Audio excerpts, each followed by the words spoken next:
오늘은 요한계시록 7장을 공부하도록 하겠습니다. 요한계시록 7장을 같이 보도록 하겠습니다.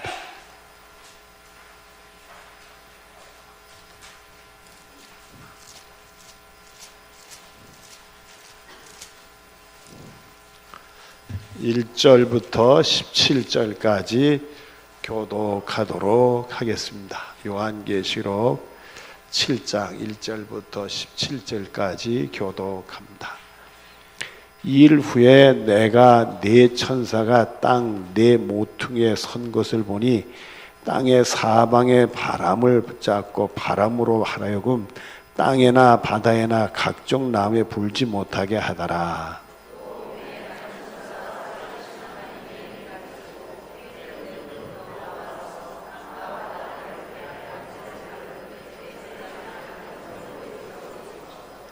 이르되 우리가 우리 하나님의 종들의 임하에 인치기까지 땅이나 바다나 나무들을 해하지 말라 하더라.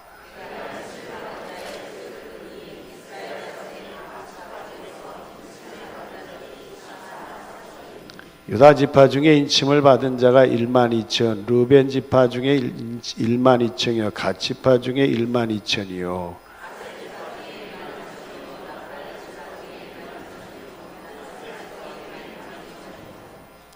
시므온 지파 중에 12,000, 레위 지파 중에 12,000, 이사겔 지파 중에 12,000이라.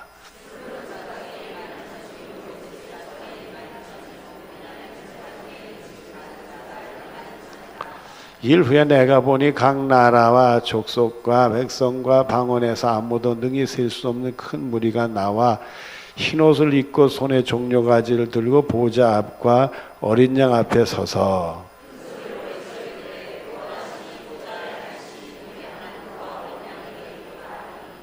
모든 천사가 보좌 장로들과 내 생물의 주에 서 있다가 보좌 앞에 엎드려 얼굴을 대고 하나님께 경배하여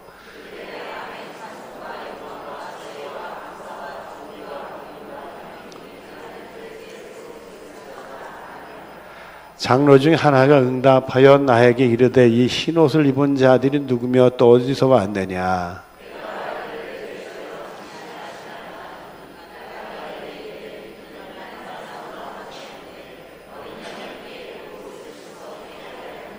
그러므로 그들이 하나님의 보좌 앞에 있고 또 그의 성전에서 밤낮 하나님의 섬김에 보좌에 앉으신 이가 그들 위에 장막을 치시리니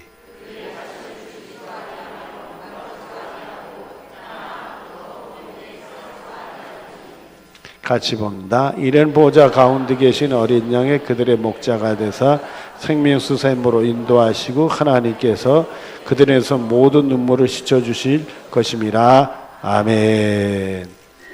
자, 우리 1절부터 내용을 조금 풀어가도록 하겠습니다. 1절을 보면 이 일 후에, 이 일 후는 무엇을 얘기하겠죠?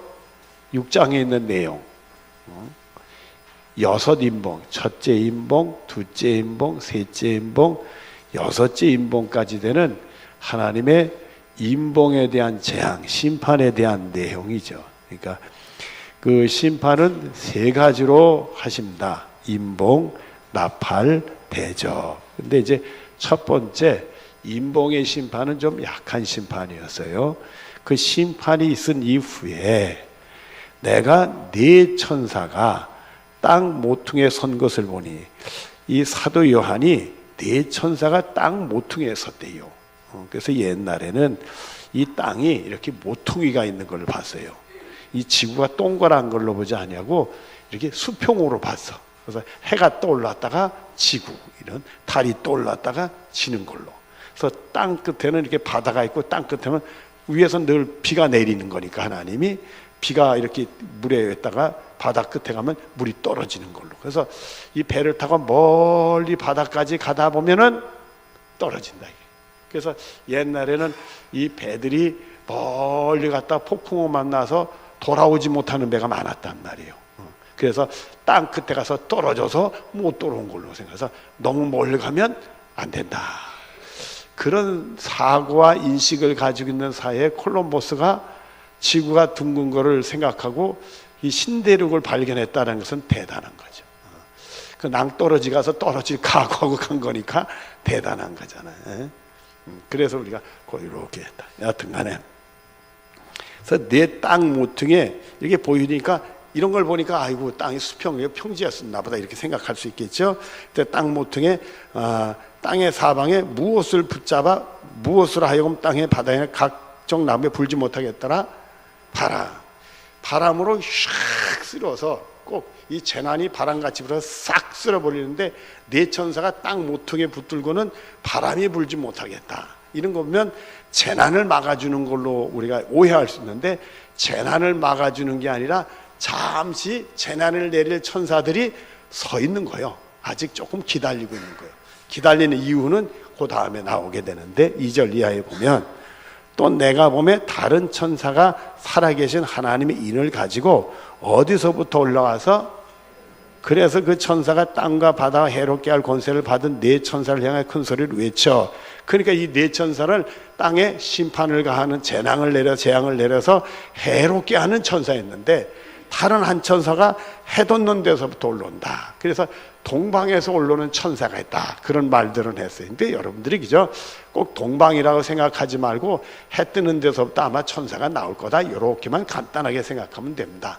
이걸 동쪽이면 동쪽의 어느 나라냐. 그래서 우리가 이걸 그냥 제멋대로 해석을 해가지고 알레코리, 내가 편한 대로 해석하는 게 알레코리라는 해석인데 그 해석을 해서 한국에서 이게 다 그걸 거다 말이에요. 이런 게 알레코리야.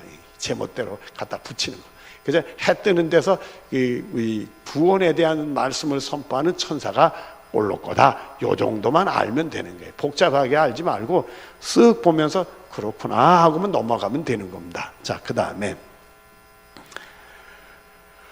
3절에 보니까 이르되 우리가 우리 하나님의 종들의 이마 인치기까지 땅이나 바다나 나무를 해하지 말라. 이제 심판날에서 이 땅에 있는 모든 생물들을 이제 해치는 재앙을 내리는 그런 심판이 오는데 그 전에 이마에 인박은 사람들, 인박했다는 얘기는 이게 우리가 이 성령의 감동이 되면 우리 심령 속에 인이 박을 수 있어요. 뭐냐면 예수님 나를 위해 돌아가셔 내가 구원받는다 확신이 생기면 우리 심령 속에 인을 박은 거예요. 근데 그 인이 잘 박힌 모처럼 박혀서 죽는 날까지 빠지지 않는 구원의 확신이 돼야 승리하는 거잖아요.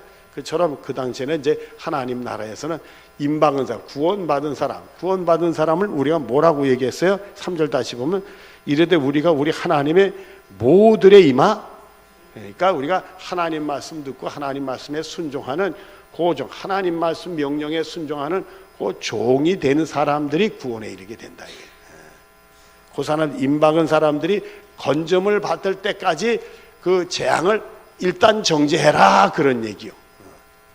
그리고는 4절에 내가 인침을 받은 자의 수를 들으니 이스라엘 자손의 각 지파 중에 인침을 받은 자들이 14만 4천이니라. 이 14만 4천이 맨날 난리치어요. 맨날 난리쳐. 여러분 이 말씀을 우리가 문자적으로 보는 게 있고 약간 이거를 이렇게 해석, 이걸 영적으로 해석하는 방법 두 가지로 우리가 접근하자고요. 문자적으로 해석을 하게 되면은 구원받는 사람, 임받는 사람이 몇 명이다? 14만 4천 명이 되는 거예요. 문자적으로 보면. 그리고 어느 지파 사람들이다? 모르나요, 여러분들이? 어느 지파 사람들이다? 이스라엘 자손. 그러니까 14만 4천 명은 문자적으로 보면 뭐가 돼요? 이스라엘 사람만 해당이 돼. 여러분 무슨 말인지 아시겠어요?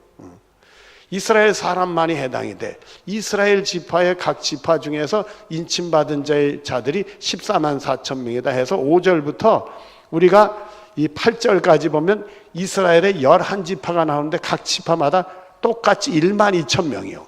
유다, 르벤, 갓, 아셀, 납달리, 므낫세, 시몬, 레위, 이사갈, 스볼론, 요셉, 베냐민, 그게 1만 2천 명에서 합쳐서 14만 4천 명이 되는 거예요. 그러니까 이걸 문자적으로 그대로 보면 그 인박은 사람들이 누구가 되느냐 하면 이스라엘 백성 중에 예수 믿는 사람. 맞아요, 틀려? 맞죠? 문자적으로 보면 그 이스라엘 지파 사람들 중에 베드로도 있고 바울도 있고 요한도 있잖아요. 그 예수 믿는 사람 많이 있었잖아요. 그리고 이 성령 감리생 받을 때 그때 이 120명 문도가 갈릴리에서 이스라엘 사람들이잖아요, 여러분들. 이스라엘 요 문자적으로 그대로 보면 이스라엘 사람들이란 말이에요. 그렇게 되면 한 가지 문제가 나. 우리는이라는 문제가 나오잖아요. 모르나? 이스라엘 사람만 14만 4천에 포함된다면 우리는 분명히 여기 보면 보세요. 4절을 다시 내가 인침을 받은 자의 수를 들으니 이스라엘 자손의 각 지파 중에서 인침을 받은 자들이 13만 4 이렇게 돼 있잖아요. 왜 성경대로 안 보고 그런데 내 얼굴을 쳐다보신대? 성경에 이스라엘 사람 중에 그 지파 중에 14만 4천 명이라 딱 돼 있잖아요. 못을 박았지. 거기다 뭐 한국 사람 플러스 미국 사람 플러스 이런 거 없잖아요, 여러분들. 우리는 어떻게 되는 거예요?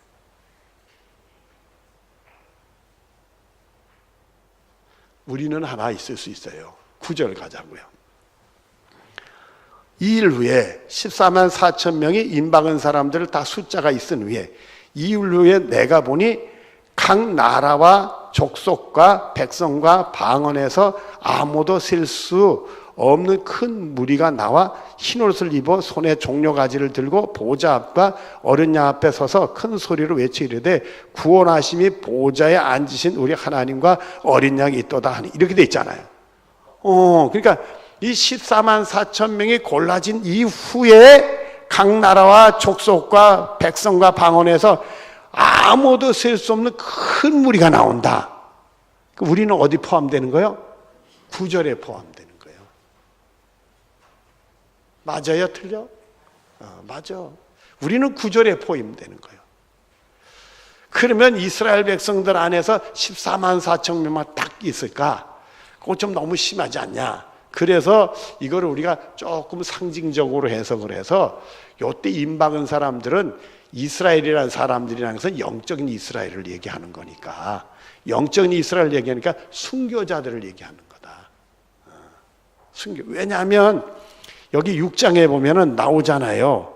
여기 9절부터 6장 9절 다섯째 인을 떼실 때 내가 보니 하나님 말씀과 그들이 가진 증거로 말미암아 죽임을 당한 영혼들이 제단 아래에 있어 큰 소리로 불러대도 거룩하고 참되신 대주자의 땅에 거하는 자를 심판해 우리의 피를 갚아주지 아니하실 언제까지 하시려 하나이까 하니 각각 그들에게 흰 두루마리를 주시며 이르되 각기 잠시 동안 쉬되 그들의 동무 종들과 형제들도 자기들처럼 죽임을 당하여 그 수가 차기까지 하라 하시더라. 그러니까 14만 명의 차기까지 순교자가 나와야 된다 그 얘기요.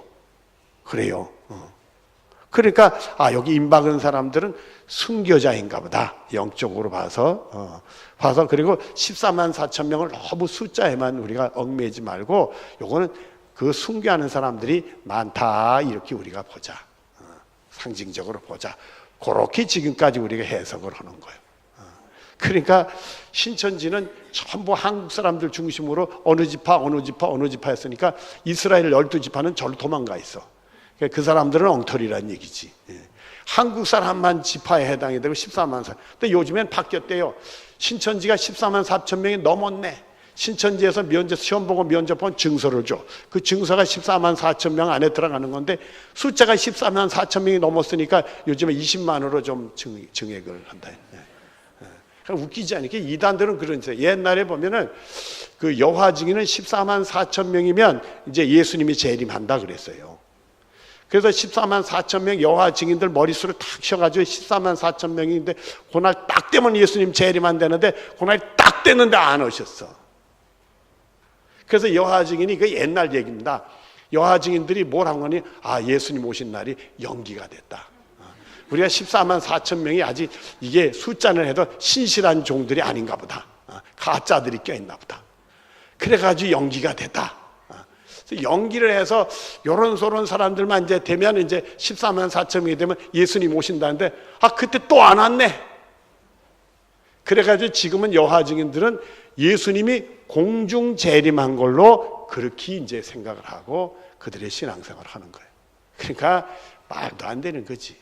우리는 그렇게 보면 안 되는 거고, 이게 이제는 우리는 그냥 문자 적으면 이스라엘 지파 중에 14만 4천 명이 구원받는 사람 보는데, 우리가 이스라엘 지파로 보지 아니하고 순교자다. 그리고 14만 4천 많은 수다. 그리고 일반 교인들은 구절에 해당이 된다. 여러분이 그렇게 생각하시면 되는 거예요. 이제 이해가 되셨죠?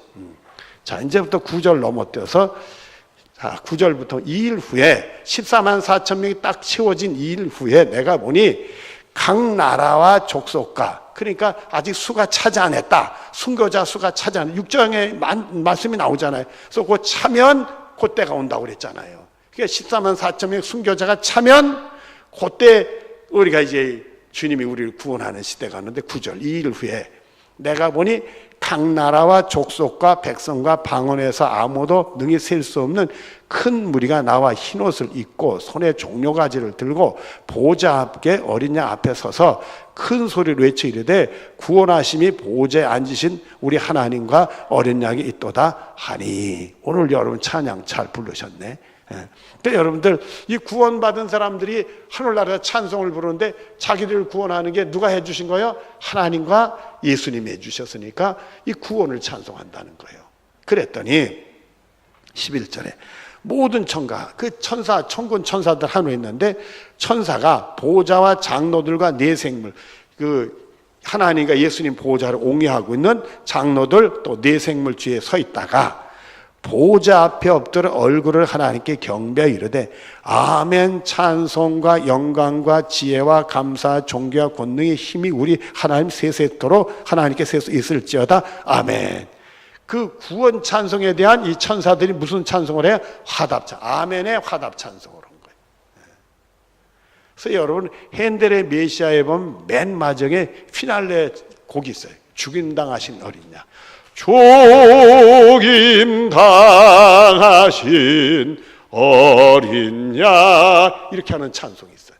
근데 이 찬송이 보면 이 우리를 구원하기 위해 예수님이 십자가에 죽으셨다는 것을 쭉 찬송 부르고 나서 정반이 중반이 딱 가면 그 다음에 천군 천사들의 화답 찬송이 나와요. 거기서 이렇게 핸델이 작곡 아멘만 들이부르는 찬송이 나와요. 아멘 아멘 아멘 아멘 아멘 해가지고 그냥 아멘만 하도 한 넉 장 남기는 그런 찬송이 나와요. 그래가지고 보통 교회에서 성가대는 그걸 못 불러. 아멘 하다가 다 헤매다가 그냥 천사들이 못 되는지 다들 헤매. 그래가지고 그걸 못 부르는데 할렐루야는 1부의 마지막 곡이고 2부의 마지막 곡으로 핸델의 메시아에 보면 죽임당하신 어린 양이라는 그 곡이 나오는데 거기 보면 마지막 뒤에 아멘송이 어마어마하게 길게 나와요. 아멘 아멘 아멘 아멘 하면서 4부가 계속 아멘만 하다가 끝나는 곡이 나오는데 그게 천군 천사들의 화답 찬송이라 이거예요. 그러니까 구원받은 사람들이 찬송을 부르니까 이 천사들이 화답 아멘 찬송을 부르는 내용이 12절까지. 자, 그랬더니 13절에 장로 중 하나가 그 24장로 중에 하나가 응답하여 내게 이르되 이 흰옷 입은 자들이 누구며 또 어디서 왔느냐. 여러분 흰옷 입은 사람들이 누구겠어요? 9절에 이일 후에 내가 보니 각 나라와 족속과 백성과 방언에서 아무도 셀 수 없는 큰 무리가 나와 흰옷을 입고, 흰옷은 예수님의 보혈에 씻음받은 천국 옷이죠. 손에 종려가지는 승리를 기념하는 종려가지. 예수님이 예루살렘 입성할 때 종려가지를 흔들었거든. 그러니까 종려가지 들고 보좌 앞과 어린이 앞에 서서 찬송을 했는데 이 흰옷 입은 사람들이 누구냐고 물어봤어요. 그러니까 갑자기 물어보니까 그런 사람들이 있는데 이게 누굴까? 요한이 몰라요. 그러니까 14절에 내가 말하기를 내 주여 당신이 아시나이다 하니 나는 모르겠고요. 그 하늘에 있는 그 장로님은 아시느니까 주께서 아십니다. 그런 얘기를 했어요. 그랬더니 그가 나에게 이르되 이는 뭐에서 나오는 자들인데 큰 환난에서 믿음을 지킨 사람들이지. 환난이 있어도 시험 안 든 사람이지. 실족 안 든 사람, 믿음을 지킨 사람들, 예수님 꼭 붙들었던 사람들, 큰 환난에 나오는 자들인데 어린 양의 예수님의 피로 그 옷이 있어 시게 해야 돼. 예수님의 보혈로 죄씻음 받아서 구원받은 백성들이다. 그 얘기가 나온 거예요. 그리고 15절에 그러므로 그들이 하나님 보좌 앞에 있고 또 그의 성전에서 밤낮 하나님을 섬기며 보좌에 앉으신 이가 그들 위해 장막을 치시니, 그 구원받은 사람들이 뭐냐면 하나님 앞에서 하나님하고 우리 예수님 섬기고 우리 주님께서 그 위에다 하나님이 장막을 치신다. 여러분들 이 세상에서 집장만 하려고 돈 벌려고 엄청 고생들 많이 하죠. 안 하나? 빚 내서라도 집 사는 사람들이 있더라고요. 그 빚 너무 크게 내가지고 요즘에 고생하는 사람들 많은데, 여러분 하늘나라는 누가 장막을 쳐주신다고요? 그러니까 거기서 집 장만할 고생 안 해도 된다 이거요. 그 다음에 16절에 그들이 다시는 줄이지도 아니하며 목마르지도 아니하고 해나 아무 뜨거운 기운에 상하지도 아니하리니. 아이고 정말 별스럽다. 요즘에 보니까요, 전에도 얘기했지만 그 외국에서는 물을 사 먹는다고 그러길래 저는 그래서 아이고 왜 그런 짓을 하나, 우리나라는 그냥 땅에다 파이프만 박으면 물이 펑펑 쏟아지는데 아주 시원한 그냥 좋은 물이 나오는데 물을 사 먹다니. 근데 오늘날 어떻게 됐어요? 나도 물 사가지고 들고 오더라고. 나도 물 사가지고 들고 왔어요. 이게 뭔 일이야? 이게 뭔 일이요? 물이 있어도 못 먹는 물이 됐잖아요. 근데 하늘나라에서는 이제는 줄이지도 목마르지도 아니고 아무 뜨거운 곳에도 상하지 않는 하나님의 은혜, 그 장막 속에 있으면. 그래서 우리가 이 세상에도 주 안에 있어야지, 주님 바깥에 있으면 인생이 추워. 주님 안에 있으면 따뜻해지고 평화를 누리는데 말이에요. 자, 그리고 17절에 이는 보호자 가운데 계신 어린 양이 그들의 목자가 돼서, 거기서 우리 예수님 우리를 착 인도해서는 생명샘으로 인도하시고 하나님께 그들에는 모든 눈물을 씻어주시, 생명샘으로 인도하고 모든 눈물을 깨끗이 씻어주신다. 참 우리 인생이라는 게 고달파. 얼마 전에 우리 교우가 병원에 입원해서 가서 이제 기도를 열심히 해줬어요. 기도를 열심히 해줬더니 교우가 그렇게 울어. 그 왜냐하면 너무 아프고 힘들고 고생하다가 이렇게 병원에 입원했으니까 마음도 아프고 몸도 아프지만 마음도 아픈 것 같아. 많이 울어. 불쌍하더라고. 여러분 우리 인생이 정말 눈물 흘리는 게 얼마나 많아요. 근데 우리 눈에서 주님이 눈물을 씻어, 다시는 너는 울지 마라. 그리고 우리 눈에서 눈물을 씻어주신다. 천국의 모습이 그렇게 되는 거예요. 자, 이러고 오늘 문제를 우리가 풀어보시도록 하십시다. 7장에서 주는 메시지는 무엇인가 살펴보다. 하나님이 6장에 심판을 내리시다가 스톱하고 누구를 챙겨요? 구원받는 사람들을 챙긴다 이거예요. 하나님 구원받는 사람들을 챙겨줘요. 또 이번에 6장 1절부터 11절까지와 7장의 그림 연결해 보며 천국 모습을 살펴보자.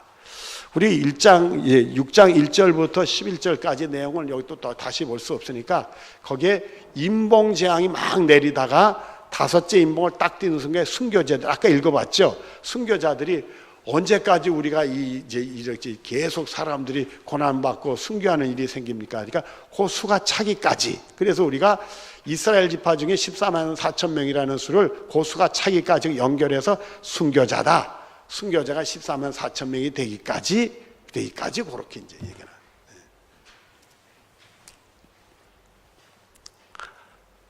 그 7장의 그림을 연결하며 천국. 그래서 여기 순교자들이 고난이지만 14만 4천 명이 차니까 하나님이 이제 구원받는 사람들을 쪽 뽑아 올려서 천국에서 영광 누리는 그런 복을 내려다 주신다. 그 말씀을 이제 얘기하는 거고요. 그다음에 3번. 구원받는 무리들과 경배하는 모습을 살펴보자. 그건 우리가 9절 10절에 나오죠. 9절에 구원받는 사람이, 10절에 뭐죠? 구원하심이 하나님의 보좌와 어린 양에 있도다. 그러니까 천사들이 화답하는, 아멘 화답하는 찬송이 나옵니다. 그 다음에 2번 이해하기. 1번 14만 4천 명은 누구를 대표하는가? 그냥 구원받는 사람을 대표한다. 순교자를 얘기한다. 그 숫자는 무엇을 말하는가? 순교자들의 숫자다? 아니면 많다는 상징적인 숫자다. 그렇게 보면 되는 거예요. 꼭 이스라엘 백성들 쪽쪽쪽쪽 한 게 아니라 이거야. 우리도 영적인 이스라엘 백성이 되는 거니까. 자, 그러면 이 14만 4천 명에 대한 얘기가 계시록이 또 나오니까 우리 찾아보십니다. 계시록 14장 1절로 5절까지의 말씀입니다. 계시록 14장 1절부터 5절까지 교독을 하십니다. 교독하면서 천천히 교독하면서 내용을 머릿속에 좀 담아 놓으시기를 바랍니다. 14장 1절 5절입니다. 내가 또 보니 보라 어린 양이 시온산에 섰고 그와 함께 14만 4천 명이 서 있는데 그들의 이마에는 어린 양의 이름과 그 아버지의 이름을 쓴 것이 있더라. 내가 하늘에서 나는 소리를 들으니 많은 물소리와도 같고 큰 2절은 여러분들 시작.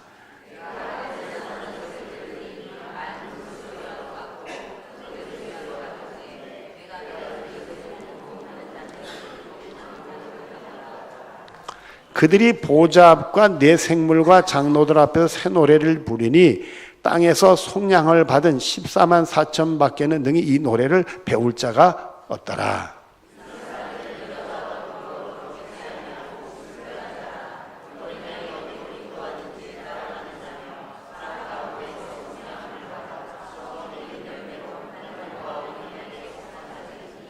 같이 봅니다. 시작. 그의 입에는 거짓말이 없고 흠이 없는 자이더라. 아멘. 이렇게 돼 있단 말이에요. 그래서 이 14만 4천 명에 대한 얘기들이 요 7장뿐만 아니라 14장에 나오는데 이게 같이 섞어서 보면은 그냥 구원받는 사람을 다 상징해서도 얘기도 하는구나.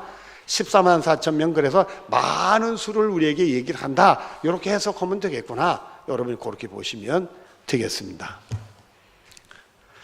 다음에 2번 구원받는 성도들에 대하여 요한에게 장로 한 사람이 묻고 있습니다. 이 흰옷을 입고 나오는 자들이 누구냐고 묻고 있단 말이죠.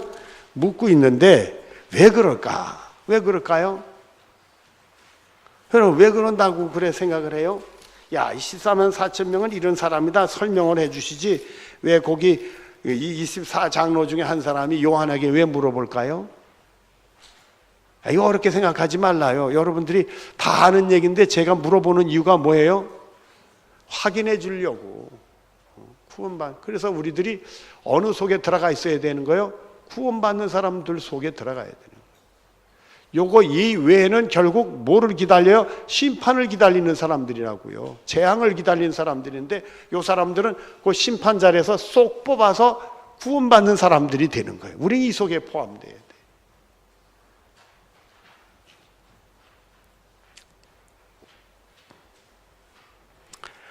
3번 4절부터 14절에서 천국에서의 구원받는 성도들의 모습을 어떠합니까? 구원받는 모습들이 어떠한가? 많이 보지 말고요. 4절에 보면 어떤 사람들이라고요? 이마에 임박였다. 그걸 14장엔 뭐라고 얘기해요? 이마에 어린 양의 하나님의 이름과 어린 양의 이름이 기록됐다. 그렇게 표현되어 있잖아요.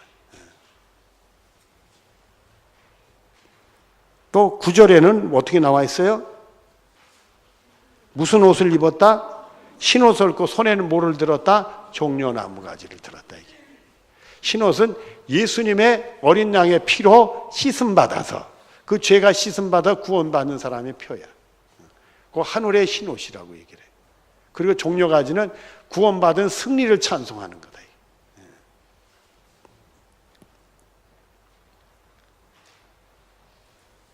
4번 14절에서 큰 환란에 나오는 자들은 누구를 말하며 그 장면은 우리에게 무엇을 주고 있습니까? 14절에 보니까 흰옷을 입은 자들인데 큰 환란에서 나오는 자들이다 하고 그 장로님 중에 한 분이 얘기를 했죠. 그 얘기는 세상의 많은 환란 속에서 이 환란을 우리가 이 해석할 때 이 구원받는 사람들이 환란을 받는다는 거요, 받지 않고 구원받는다는 거예요. 받는다는 얘기죠. 또 뒤에 있는 환란을 안 받는다는 얘기도 될 수 있어요. 그래서 우리가 이 환란이라는 해석을 두 가지로 할 수가 있어요. 여기 임봉, 그 다음에 대접, 나팔, 대접 이런 많은 심판들이 나오는데 그 심판이 언제냐 이거예요. 앞으로 있을 일이요, 지금이요. 앞으로 있을 일이요, 지금이요. 우리가 이제 그 예수님이 재림하시기 전에 천년왕국이 앞에 있느냐 뒤에 있느냐 없느냐. 이 천년하는 거 상징적으로 봐서 없다고 생각하는 걸 무천년설이라고 그래요. 천년왕국을 예수님 재림 전에 있는 것을 전천년설이라고 그래요. 그리고 재림 후에 있는 걸 후천년설이라고 그래요. 근데 우리나라 사람들은 문자적으로 해석하는 경향이 많기 때문에 그 천년왕국이 예수님 재림 전에 있어서 전천년설이에요. 전천년설에도 두 가지가 있어. 정말 예수 믿는 사람이 휴고를 받아 하늘에서 공중에서 예수님과 혼인잔치를 하고 밑에는 환난이 벌어진다. 그래서 구원받는 사람들은 환난을 당하지 않는다. 아니고 나중에 환난도 당한다. 이렇게 전전설에 두 가지가 있어.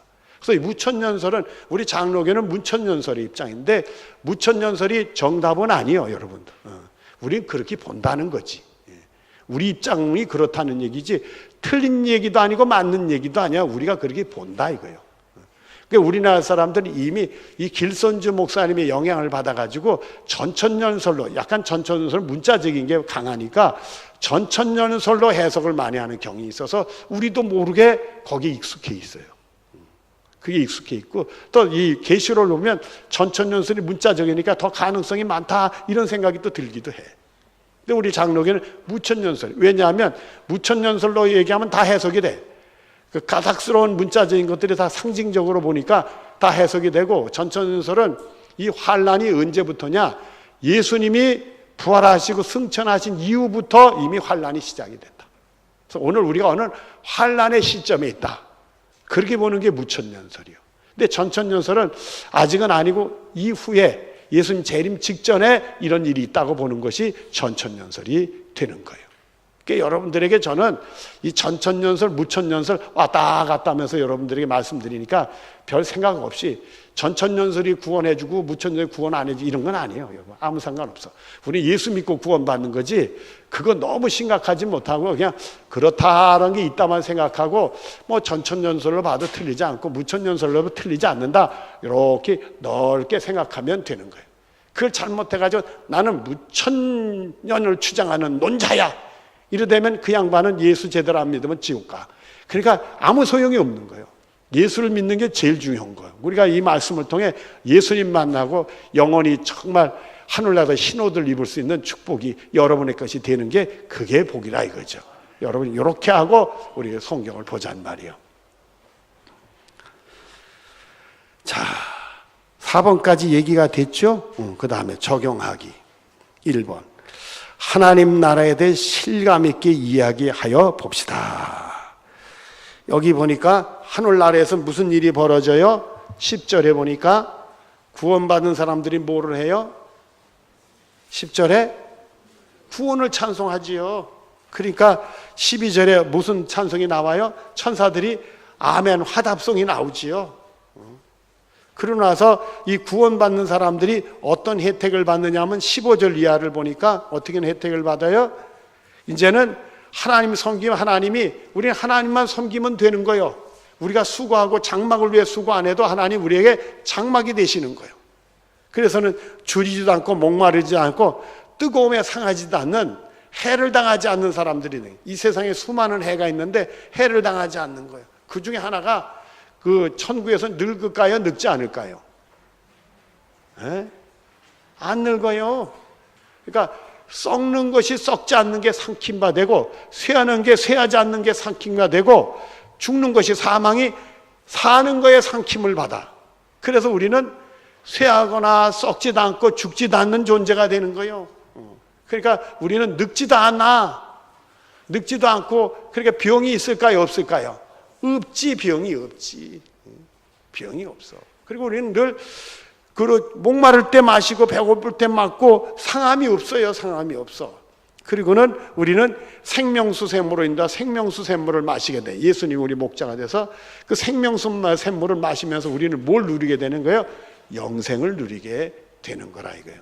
그리고는 다시는 너는 울지 마라. 이 땅에는 눈물이 없다. 우리 눈에서 눈물을 씻어주시는 은혜가 있게 된다 이게.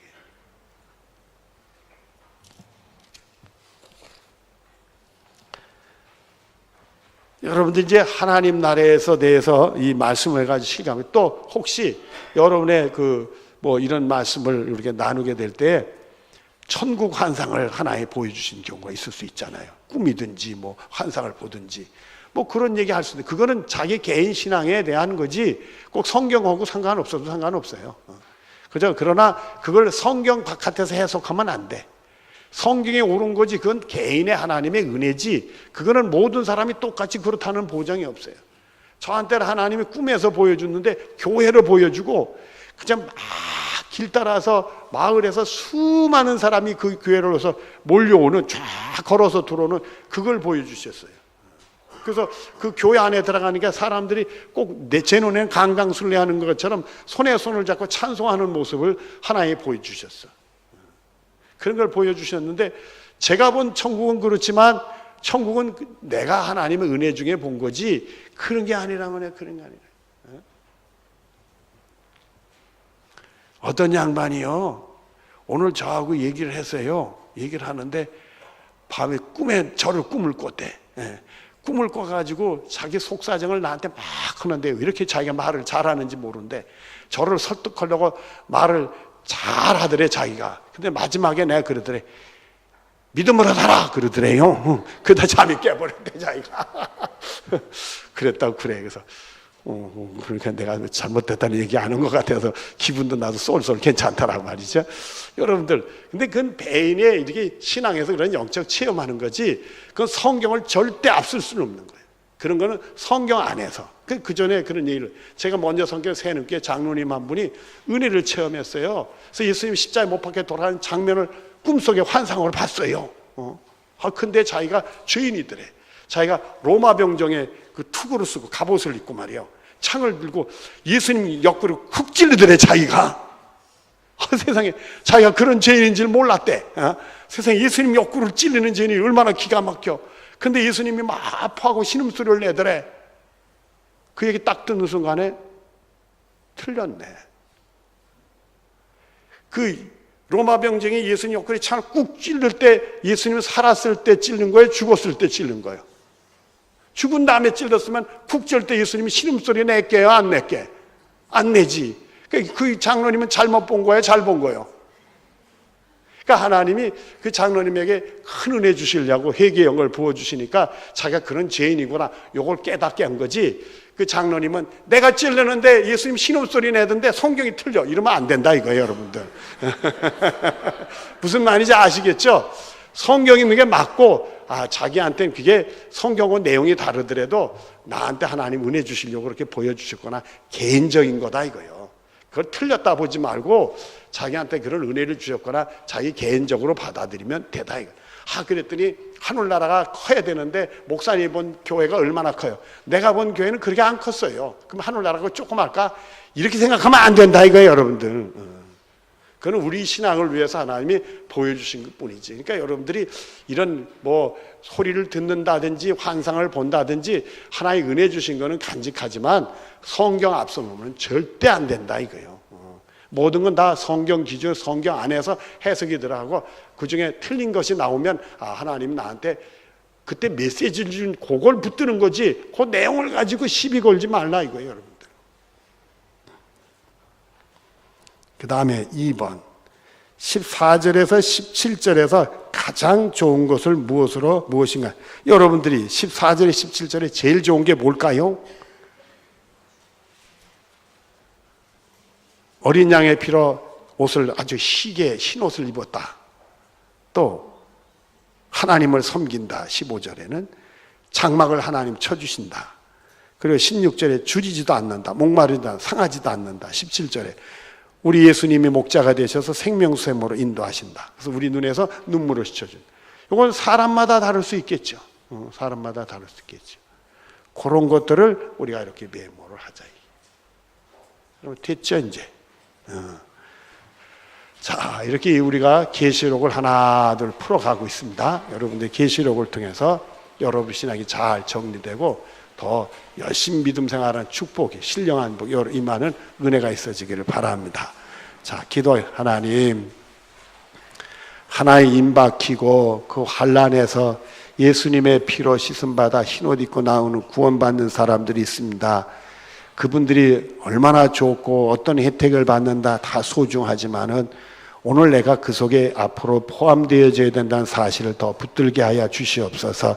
그래서 정말 주님의 종들이 되게 하여 주시고 회개하고 예수님의 보혈의 피로 씻음받게 하여 주시고 다시는 악한 거나 거짓된 거나 불결한 것을 우리가 붙들지 않을 수 있도록 도와주시길 원합니다. 믿음의 승리들이 나타나게 하여 주시옵소서. 예수님의 이름으로 기도드리옵나이다. 아멘.